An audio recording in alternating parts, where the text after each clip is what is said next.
کہہ دو کہ جو شخص جبرائیل کا دشمن ہو اس کو غصے میں مر جانا چاہیے۔ اس نے تو یہ کتاب خدا کے حکم سے تمہارے دل پر نازل کی ہے، جو پہلی کتابوں کی تصدیق کرتی ہے اور ایمان والوں کے لیے ہدایت اور بشارت ہے۔ جو شخص خدا کا اور اس کے فرشتوں کا اور اس کے پیغمبروں کا اور جبرائیل اور میکائیل کا دشمن ہو تو ایسے کافروں کا خدا دشمن ہے۔ اور ہم نے تمہارے پاس سلجھی ہوئی آیتیں ارسال فرمائی ہیں، اور ان سے انکار وہی کرتے ہیں جو بد کردار ہیں۔ ان لوگوں نے جب جب خدا سے عہد واثق کیا تو ان میں سے ایک فریق نے اس کو کسی چیز کی طرح پھینک دیا۔ حقیقت یہ ہے کہ ان میں اکثر بے ایمان ہیں۔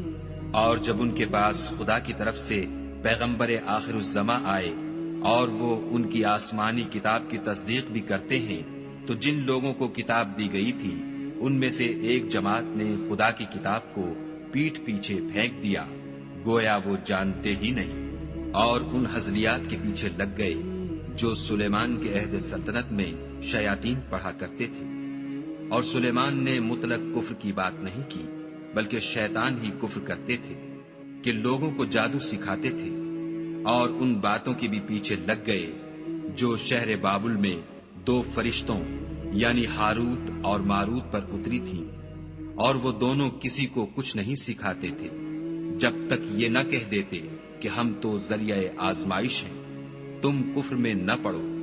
غرض لوگ ان سے ایسا جادو سیکھتے جس سے میاں بیوی میں جدائی ڈال دیں، اور خدا کے حکم کے سوا وہ اس جادو سے کسی کا کچھ بھی بگاڑ نہیں سکتے تھے، اور کچھ ایسے منتر سیکھتے جو ان کو نقصان ہی پہنچاتے اور فائدہ کچھ نہ دیتے۔